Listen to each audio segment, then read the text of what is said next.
Episode 3 এর শুরুতেই দেখি লেইয়ের ঘুম ভেঙে যায় আর সে নিজেকে তার বাড়িতেই দেখতে পায়। এরপর সে তার পাশে থেকে একটা কাগজ তুলে নেয় যেখানে চুনিওর সম্পূর্ণ বায়োডাটা ছিল। সে ওই বায়োডাটা ভালোভাবে দেখছিল, তখনই তার ফোনে কয়েকটা মেসেজ আসে। সে যখন ওই মেসেজ চেক করে তখন সে দেখতে পায় গ্রুপে কিছু মেসেজ এসেছে যেখানে শিক্ষক লিখেছে আহত বাচ্চাদের নিয়ে যাওয়া হচ্ছে, কিন্তু দুজন মেয়ে আছে যাদের জ্ঞান এখনো ফিরেনি, তারা এখনো হাসপাতালেই রয়েছে। এই মেসেজটা পড়ার পর লেই দ্রুত হাসপাতালের দিকে চলে যায়। অন্যদিকে চুনিওর জ্ঞান ফিরে আসে। তখন পাশের বেডে কুইং চিৎকার দিয়ে ওঠে। এটা শুনে চুনিও তার কাছে ছুটে যায়। তখন কুইং তাকে জানায় সে একটা ভয়ঙ্কর স্বপ্ন দেখেছে আর সে ওই স্বপ্নের ব্যাপারে চুনিওকে বলতে শুরু করে। এই সব কিছু শোনার পরে চুনিও মনে মনে ভাবতে শুরু করে সেও তো এই একই স্বপ্ন দেখেছে। তখনই কুইং এর মাথায় ব্যথা হতে শুরু করে। সে যখন তার মাথায় হাত দিয়ে চেক করে তখন সে দেখতে পায় তার মাথা দিয়ে রক্ত বের হচ্ছে। এটা দেখার সাথে সাথে চুনিও ডাক্তারকে ডাকে তার মাথায় ব্যান্ডেজ করে দেওয়ার জন্য।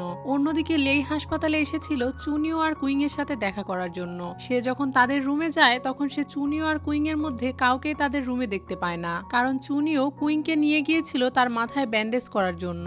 এখানে কুইং এর মাথায় ব্যান্ডেজ করা হয়ে যায় আর কুইং এর মাথায় ব্যান্ডেজ করেছিল ডাক্তার জিয়া। ডাক্তার জিয়া তাদের সাথে কথা বলছিল। তখন চুনিও তাকে জিজ্ঞাসা করে, আচ্ছা দুইজন মানুষ কি একই সময়ে একই রকম স্বপ্ন দেখতে পারে, এটা কি সম্ভব? এটা শোনার পর ডাক্তার জিয়া কনফিউজড হয়ে যায়। তখন চুনিও আর তাকে কিছু বলে না। তখন ডাক্তার জিয়া তাদেরকে বলে, তোমাদের সবারই প্রায় ছোটখাটো আঘাত লেগেছে, তাই যদি তোমাদের ব্রেনে কোনো সমস্যা হয় অথবা কোনো প্রবলেম বুঝতে পারো তাহলে আমাকে অবশ্যই জানাবে। এটা বলে ডাক্তার জিয়া সেখান থেকে চলে যায়। তখন কুইং চুনিওকে জিজ্ঞাসা করে, তুমিও সেই সেম স্বপ্ন দেখেছো? তখন চুনিও তাকে জানায়, হ্যাঁ আমিও সেই একই স্বপ্ন দেখেছি। অন্যদিকে লেইকে দেখি তার চুনিও আর কুইং এর সাথে দেখা হয় না, তাই সে অন্য আরেকটা ওয়ার্ডে যাচ্ছিল ইয়াং আর জিয়াং এর সাথে দেখা করতে। তখন সে দেখতে পায় একটা মৃতদেহ নিয়ে যাওয়া হচ্ছে আর সেই মৃতদেহের হাতে যে দাগটা রয়েছে সে একই দাগ হ্যানের হাতেও ছিল। সে যখন আড়াল থেকে ওই বিল্ডিং এ সবাইকে দেখছিল তখন সে ওই দাগটা হ্যানের হাতে দেখেছিল। এটা দেখেই তো সে প্রচন্ড টেনশনে পড়ে যায়। অন্যদিকে ইয়াং আর জিয়াংকে দেখি ইয়াং হেইকে কল করছিল কিন্তু তার ফোন সবসময় বন্ধই দেখাচ্ছিল। এটা নিয়ে সে তো অনেক বেশি টেনশনে পড়ে গিয়েছিল।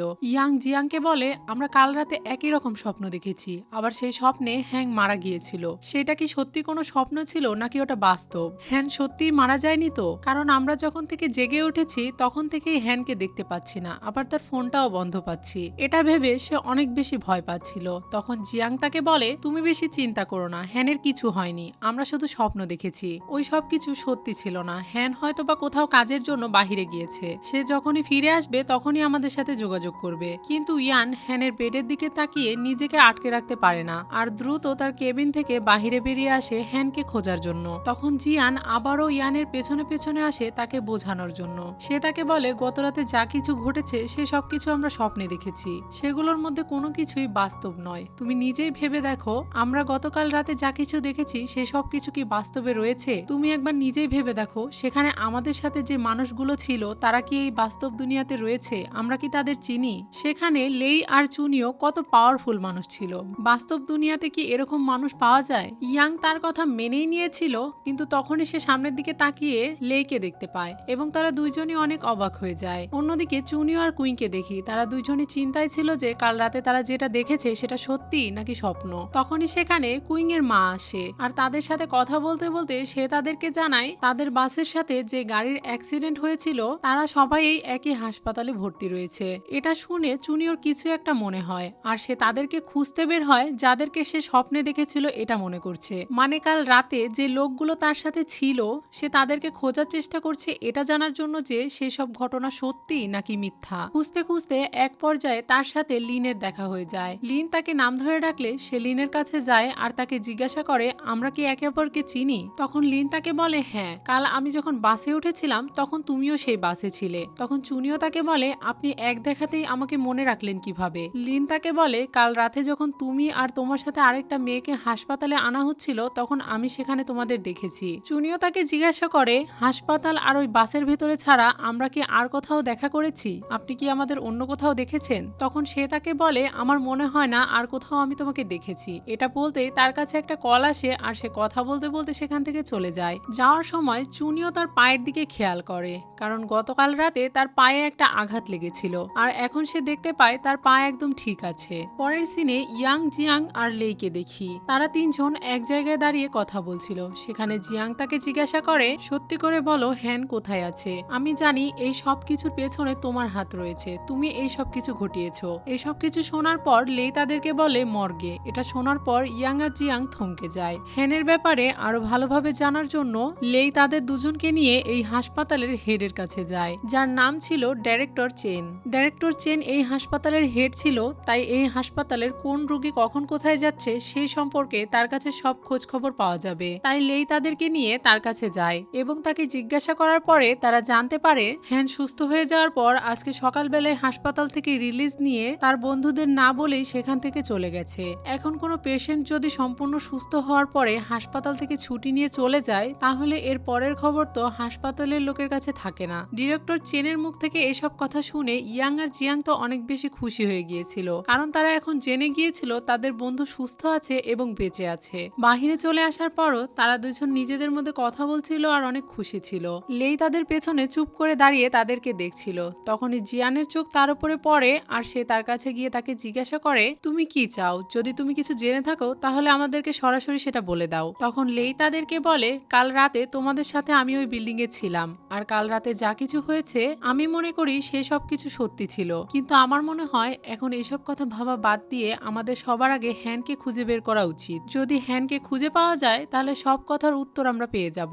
অন্যদিকে চুনিওকে দেখি, সে কুইংকে কল করে, কিন্তু কুইং তার কল রিসিভ করে না। পরবর্তীতে সে তাকে মেসেজ করলেও সে তার মেসেজের কোনো উত্তর দেয় না। এরপর সে চিন্তিত হয়ে ওই দিক দিয়ে যাচ্ছিল, তখনই তাকে কুইং ডাকে। সে কুইং এর কাছে গিয়ে জিজ্ঞাসা করে, তুমি আমার কল বা মেসেজের কোনো উত্তর দিচ্ছ না কেন? তখন কুইং তাকে জানায়, আমি সিটি স্ক্যানের জন্য গিয়েছিলাম আর আমার ফোন সাইলেন্ট ছিল, তাই আমি তোমাকে কোনো উত্তর দিতে পারিনি। সিটি স্ক্যানের কথা শুনে চুনিও তাকে জিজ্ঞাসা করে, আমিও তো সেদিকেই ছিলাম, তোমাকে তো দেখলাম না। তখন সে তাকে বলে, ডাক্তার জিয়া আমাকে তার সাথে তার অফিসে নিয়ে গিয়েছিল। এটা শোনার সাথে সাথে ডাক্তার জিয়া তাদেরকে বলে, তোমাদের এখন বিশ্রাম নেওয়ার সময় হয়ে গিয়েছে, তাই তোমরা রুমে চলে যাও। এটা শুনে তারা দুজন সেখান থেকে চলে যায়। তখন ডাক্তার জিয়া কাউকে একটা মেসেজ দিয়ে বলছিল তার সাথে থাকা রুমমেট মেয়েটির প্রতিক্রিয়া তেমন একটা স্বাভাবিক ছিল না, এবং এখানেই এই সিনটা কাট হয়ে যায়। পরের সিনে লেইকে দেখি, সে আবারও চুনিওর সাথে দেখা করতে আসে, কিন্তু সে দরজার ওপারে দাঁড়িয়ে চুনিওকে মনোযোগ দিয়ে ফোন টিপতে দেখে সেখান থেকে চলে যায়। পরের সিনে রাত হয়ে যায়। এদিকে ইয়াং আর জিয়াং তাদের বেডে বসে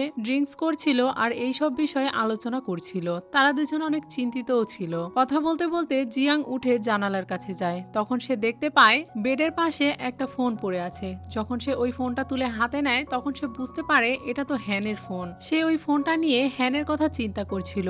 এদিকে ইয়ান অল্প কিছু ড্রিঙ্কস করে হঠাৎ করে বেহুশ হয়ে যায়, মানে সে ঘুমিয়ে পড়ে। জিয়ান যখন তার দিকে ঘুরে তাকায় তখন সে দেখতে পায় ইয়ান ঘুমিয়ে পড়েছে। সে যখন ইয়ানকে ডেকে তুলে এই কথাটা বলতে চাইছিল তখন হঠাৎ করে তারও ঘুম চলে আসে আর সে কোনো রকমে তার বেডের কাছে গিয়ে শুয়ে পড়ে। অন্যদিকে লেইকে দেখি, সে তার কম্পিউটারে বসে ব্রেন আর স্বপ্নের ব্যাপারে রিসার্চ করছিল, কারণ তার চিন্তা ভাবনা অনুযায়ী তাদের সাথে যা ঘটছে তার কানেকশন ব্রেনের সাথে আছে। সে কম্পিউটারে বসে এই সব কিছুর ব্যাপারে জানার চেষ্টা করছিল।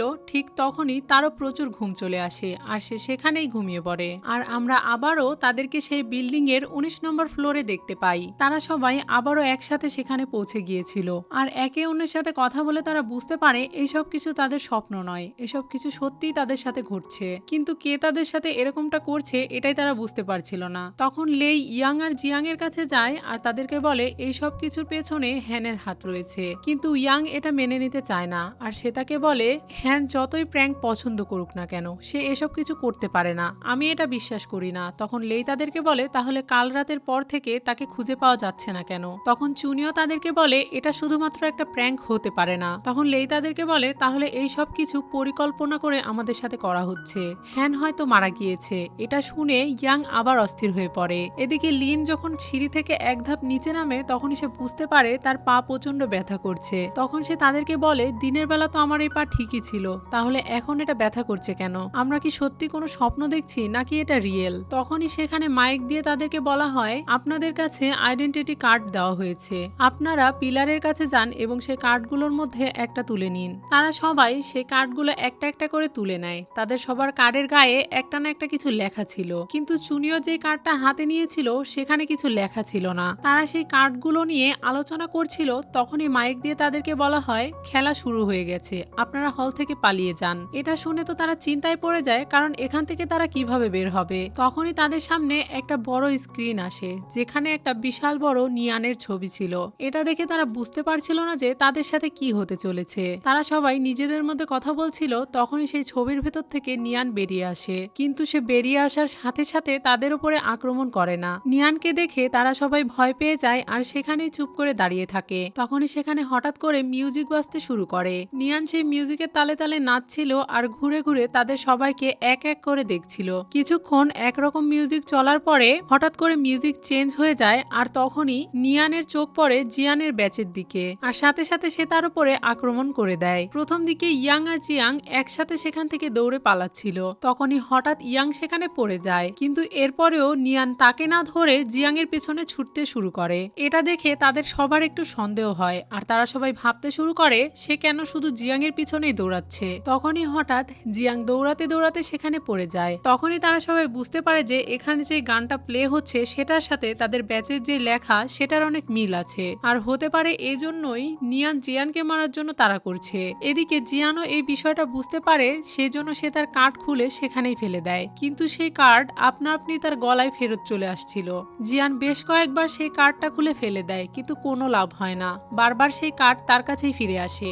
জিয়াং দৌড়াতে দৌড়াতে অনেক ক্লান্ত হয়ে পড়েছিল। তার সামনে যখন ইয়ান চলে আসে তখন সে তার কার্ড তার সাথে বদলে নেয়। এরপরে তারা সবাই খেয়াল করে নিয়ান এখন জিয়ানকে মারার জন্য যাচ্ছে না, এখন সে ইয়ানকে মারার জন্য তার পিছনে ছুটে যাচ্ছে। এখন ইয়ান তো অনেক স্বাস্থ্যকর ছিল তাই সে ঠিকঠাক ভাবে দৌড়াতে পারছিল না। এটা দেখে জিয়ানের অনেক চিন্তা হয় আর সে দৌড়ে লেয়ের কাছে গিয়ে তাকে অনুরোধ করতে থাকে যাতে সে তার আইডি কার্ড ইয়ানের সাথে এক্সচেঞ্জ করে নেয় এবং তার বন্ধুর জীবন বাঁচায়। এর বদলে সে তাকে যা বলবে সে তাই করবে। এর মানে সে যদি তার বন্ধুর জীবন বাঁচায় তাহলে আজকের পর থেকে লেই তাকে যা বলবে সে ওটাই শুনবে। সে এসব কিছু বলছিল তখনই হঠাৎ করে মিউজিক চেঞ্জ হয়ে যায় আর জিয়ান তার কার্ডের দিকে তাকালে দেখতে পায় সেই দানবটি আবারও তাকে মারতে আসছে। এটা দেখে সে আবারও লেয়ের কাছে হাত জোর করে অনুরোধ করতে শুরু করে আর সে তাকে প্রমিসও করে এখন থেকে সে যা বলবে সে তাই শুনবে। তখন লেই তার কার্ড জিয়ানের সাথে বদলে ফেলে আর সেই দানবটাও লেইর পিছনে ছুটতে শুরু করে। তখন তারা সবাই খেয়াল করে চুনিও তাদের সাথে সেখানে নেই। কুইং তাকে এদিক ওদিক তাকিয়ে খুঁজছিল, তখনই সে দেখতে পায় চুনিও তার কার্ড হাতে করে নিয়ে একটা দরজার সামনে দাঁড়িয়ে কিছু একটা খুঁজছে। এরপর সে লেয়ের দিকে তাকিয়ে তাকে জোরে আওয়াজ দেয় এবং তার কার্ড লেয়ের কাছে ছুঁড়ে মারে এবং লেইও তার কাছে থাকা কার্ড চুনিওর কাছে ছুঁড়ে মারে। তখন সেই দানবটা চুনিওকে মারার জন্য তার দিকে লাফ দেয় এবং আজকের এপিসোড এখানেই শেষ হয়ে যায়। তো ভিউয়ার্স, আমার এই ড্রামাটা আপনাদের কাছে কেমন লেগেছে তা আমাকে লাইক কমেন্ট করে অবশ্যই জানাবেন এবং এই ভিডিওর পরবর্তী পর্ব দেখতে আমার চ্যানেলে সাবস্ক্রাইব করে বেল বাটনে অলে ক্লিক করে রাখবেন যাতে ভিডিও পোস্ট করার সাথে সাথে নোটিফিকেশন সবার আগে আপনার কাছে পৌঁছে যায়। আজকের মতো এখানেই বিদায়, কথা হবে অন্য কোনো ভিডিওতে।